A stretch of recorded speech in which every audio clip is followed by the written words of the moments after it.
मेदिनीनगर में नगर निगम चुनाव को दलीय आधार एवं ईवीएम के माध्यम से शीघ्र कराने की मांग को लेकर पलामू भाजपा द्वारा जिला मुख्यालय मेदिनीनगर स्थित जिला परिषद मैदान में महाधरना का आयोजन किया गया। धरने में बड़ी संख्या में भाजपा नेता एवं कार्यकर्ता शामिल हुए। इस अवसर पर भाजपा प्रदेश महामंत्री मनोज सिंह ने कहा कि पूर्व मुख्यमंत्री रघुवर दास की सरकार में नगर निकाय चुनाव दलीय आधार पर कराए गए थे। उसी तरह मुख्यमंत्री हेमंत सोरेन की सरकार को भी नगर निगम चुनाव पार्टी के विशेष पर कराना चाहिए। उन्होंने कहा कि बदलते समय के साथ देश आगे बढ़ रहा है, लेकिन झारखंड सरकार बैलेट पेपर से चुनाव कराकर प्रदेश को पीछे ले जाना चाहती है। भाजपा पूरे राज्य में महाधरना के माध्यम से यह संदेश दे रही है कि नगर निकाय चुनाव जल्द हो और ईवीएम से ही कराए जाएं। धरना कार्यक्रम में भाजपा जिला अध्यक्ष अमित तिवारी, प्रथम मेयर अरुणा शंकर, पांकी विधायक शशि भूषण मेहता, प्रथम डिप्टी मेयर मंगल सिंह सहित रूपा सिंह, लवली गुप्ता, जिला महामंत्री ज्योति पांडे, श्याम बिहारी दुबे, विभाकर पांडे, मीडिया प्रभारी शिव कुमार मिश्रा, किशोरी पांडे समेत कई वरिष्ठ नेता व कार्यकर्ता मौजूद रहे। धरना है, क्या कहेंगे इस पर? देखिए, आज जो निकाय का जो चुनाव को लेकर हम लोगों ने 1 दिवसीय धरना यहाँ पर समरनालय परिसर में जो रखने का काम किया, वो मुख्य रूप से यही था कि जो तुगलकी फरमान है हेमंत सोरेन जी का कि हम ईवीएम से चुनाव नहीं कराएंगे, हम दलीय आधार पर चुनाव नहीं कराएंगे, और जिस तरह से न्यायालय का डंडा पड़ने के बाद वो चुनाव कराने के मोड में आए हैं तो तारीख नहीं बता रहे हैं, तो उन तमाम 3 मुद्दों को लेकर हम यहाँ पर 1 दिवसीय धरना पर हम भारतीय जनता पार्टी के तमाम अपने सदस्यों कार्यकर्ताओं के साथ हम लोगों ने धरना दिया कि हेमंत सोरेन तक ये बात हमारी पहुँचे और ये तुगलकी फरमान वो वापस लें। क्योंकि आप लोग देख रहे हैं कि हम डिजिटल इंडिया की बात करते हैं, हम विकसित भारत की बात करते हैं, तो आखिर क्या मजबूरी है? हमारा जो देश है, जो यहाँ की लोकतांत्रिक व्यवस्था है, देश आज़ाद होने के बाद लगातार हमारे यहाँ दलीय आधार पर चुनाव होते आ रहे हैं। 2014 में भी जब हमारी भारतीय जनता पार्टी की सरकार थी, जब हमारे राज्य में यशस्वी रघुवर दास मुख्यमंत्री थे, तो उन्होंने ईवीएम के माध्यम से चुनाव कराया था, दलीय आधार से चुनाव कराया था और बहुत ही सुगमतापूर्ण चुनाव संपन्न भी हुए थे, कहीं पर कोई भी बात की स्थिति नहीं।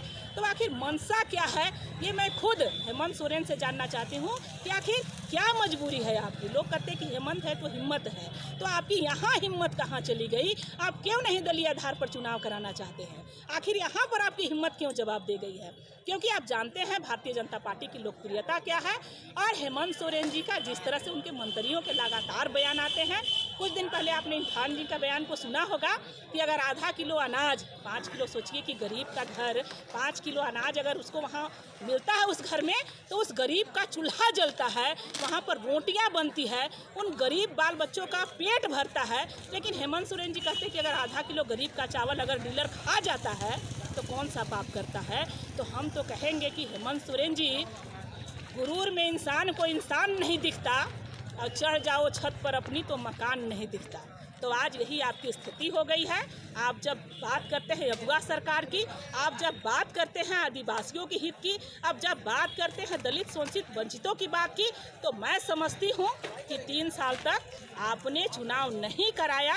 ये कहीं ना कहीं आपने जनता के हक को मारने का काम किया। क्योंकि आप लोग खुद मीडिया कर्मी हैं, आप लोग समझते हैं कि जब क्षेत्र में जनप्रतिनिधि होते हैं तो कार्य की गति क्या होती है, और जब अफसरों की अफसरशाही होती है तो उस समय कार्य की गति क्या होती है। तो हेमंत सोरेन लगातार अभी भी चाहते हैं कि ये चुनाव नहीं हो, क्योंकि अफसरों के माध्यम से जो उनका भ्रष्टाचार का जो धंधा चल रहा है वो जलता रहे, पुष्पित होता रहे, पल्वित होता रहे। यही हेमंत सोरेन की मंशा है। लेकिन ये मंशा हम लोग कामयाब नहीं होने देंगे। हम लोग सड़क से लेके सदन तक हम लोग आंदोलन करेंगे और अपनी बातों को हम लोग हेमंत सोरेन तक पहुँचाने का काम करेंगे, और ये तुगलकी जो फरमान है उनको वापस लेने पर मजबूर होना होगा। भारतीय जनता पार्टी के सभी राज्य के प्रमुख कार्यकर्ता, जिले के कार्यकर्ता और इस नगर के कार्यकर्ता तथा हमारे सामने उपस्थित भाइयों, घंटों से आप हमारे मित्रों को सुने हैं कि हम किन मांगों को लेकर के यहाँ पर बैठे हुए हैं। हमारा मांग इसलिए है कि जब दलीय आधार पर चुनाव होगा तो हमारा भारतीय जनता पार्टी का कार्यकर्ता भी झंडा लेकर अपना निकलेगा और जन जन तक जाकर अपनी बातें कहेगा, अपनी सरकार की उपलब्धि कहेगा, और उनको भी अपने ताकत पर विश्वास रहना चाहिए। वो भी झंडा लेकर निकले, उनके कार्यकर्ता उनको अपने पर विश्वास नहीं है।